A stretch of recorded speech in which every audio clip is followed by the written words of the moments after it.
The Crusades, reaction or aggression? The Crusades are often presented as blind Christian aggression, fanaticism, violence, imperialism. But what if they didn't start the conflict, but they actually responded to it? Because if you start the story in 1095, you're already telling it wrong. Let's go back not decades, but centuries. In the 630 and 640s, after the death of the Prophet Muhammad, Arab Muslim armies expanded rapidly out of the Arabian Peninsula into the Byzantine territories. They were held by the Eastern Roman Empire, and they were centered in Constantinople. Damascus fell in 635, Jerusalem in 638, then Egypt, North Africa, Spain, parts of Sicily, and even France. And we are told that the conquered populace was not usually forced to convert, but had to pay special taxes and live under restriction if they didn't convert. Other sources talk about Islamic violence and brutality, like in the case of the Samaritans in the 800s. Pushback came from the Franks in 732, who after 2 decades of Islamic conquest in Europe, defeated the Muslim in the Battle of Tours. And this victory of the Franks is widely believed to have stopped the Islamization of Western Europe, something we cannot say today. What Muslim conquered were not empty lands, they were largely Christian territories. Territories that from the middle of the 9th century changed. Central authority in Western Europe weakened, and local lords gained power, commanding heavily armored knights and holding castles. Their territorial disputes made warfare a regular feature across regions. And as sin permeated daily life, Christians feared damnation. Sinners were expected to confess and undertake priestly prescribed penance. Thousands made the penitential journey to Jerusalem, though attacks, harassment, theft, and even murder on pilgrims became increasingly frequent. Europe is fragmented, is violent, is unstable. Knights are fighting each other constantly. The popes regarded themselves as successor to St. Peter in Rome, and this was a claim to supremacy over Christendom that the Eastern Christian leaders rejected, causing a split between the Catholic Church to the west and the Orthodox Church in the east. We are looking at 1054. Meantime, tension in the Eastern Roman Empire heated up. The rise of the Seljuk Turks peaked in 1071 with the Battle of Manzikert, where the Byzantine Empire suffered a devastating defeat. Anatolia, which is the heart of the empire, is largely lost, and Constantinople itself is threatened. It is in the midst of this threat that the Byzantine Emperor Alexios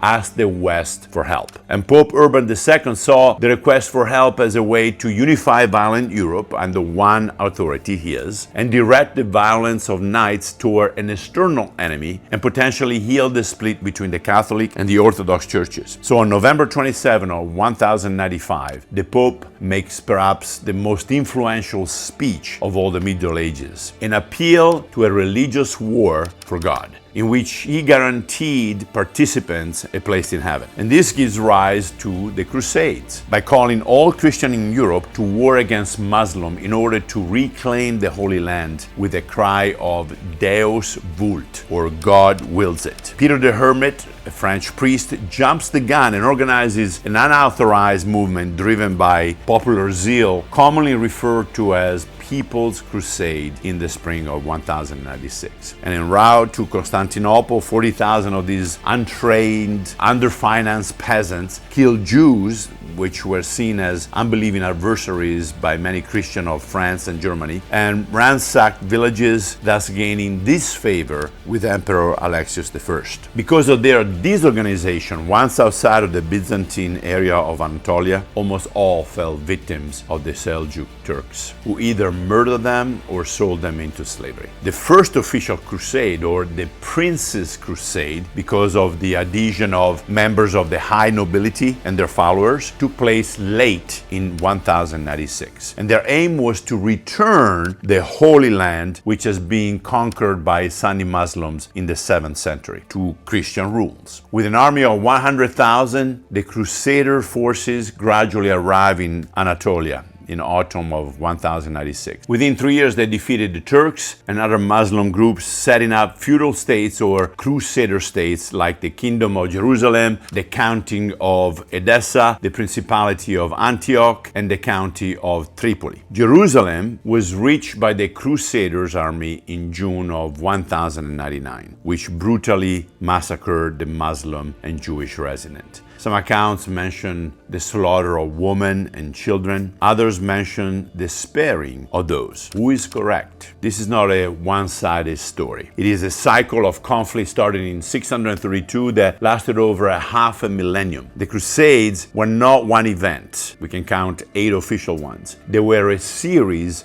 of campaigns from the 11th to the 13th century. Obviously, the first left a very negative impact because of the unnecessary overreaction and zeal of the Christians. However, a rise of more noble army came with Hugh the Paynes of France, who with 30 other trained soldiers remained in Jerusalem after 2 visits to defend it. And this was the beginning of the Templar soldiers, or the Knights Templar, since they were hosted by King Baldwin II in the Temple of Solomon. The Templars and Crusaders were not the same thing, though they were sharing a lot of things in common. Crusaders were individuals, knights, nobles, commoners, participating in a specific temporary campaign called by the Pope. They were not monks, rarely a permanent fighting force, and would often return to Europe after their campaign finished. The Templars, however, grew out of the success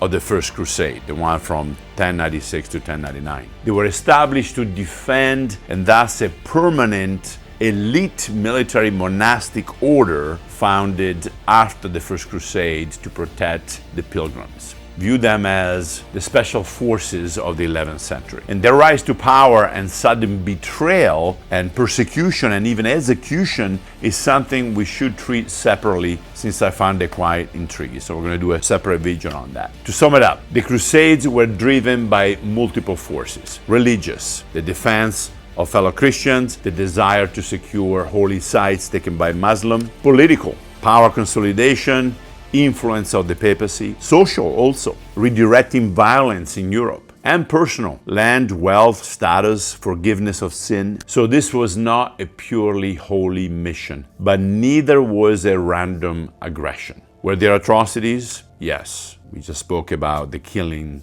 in Jerusalem. This action contradicted the teaching of Christ and cannot be justified. However, in the late 1900s, there have been pilgrimages making the 900th anniversary of the First Crusade, organized by Walk on the Crusaders' Path, to ask for forgiveness, primarily as a modern act of reconciliation. I did not see similar initiative coming from Islamic contingencies. Modern narrative often says the Crusades were unprovoked Christian aggression, but that ignores what? 400 years of prior expansion and submission by the Muslim, the fall of Christian territories, the Byzantine request for help, and the attacks on pilgrims. At the same time, to call the Crusades purely righteous is also false. The Crusades were not simply a holy war, nor simply an evil one. They were a collision of civilization where faith, fear, and human nature all converged. Does it sound or look familiar? Just turn on the news today, you will see. Let's all remember one thing: Christianity is not defined by what Christians have done. It is defined by Christ. This is to be continued, Lord willing, next week. Have a great weekend. Ciao.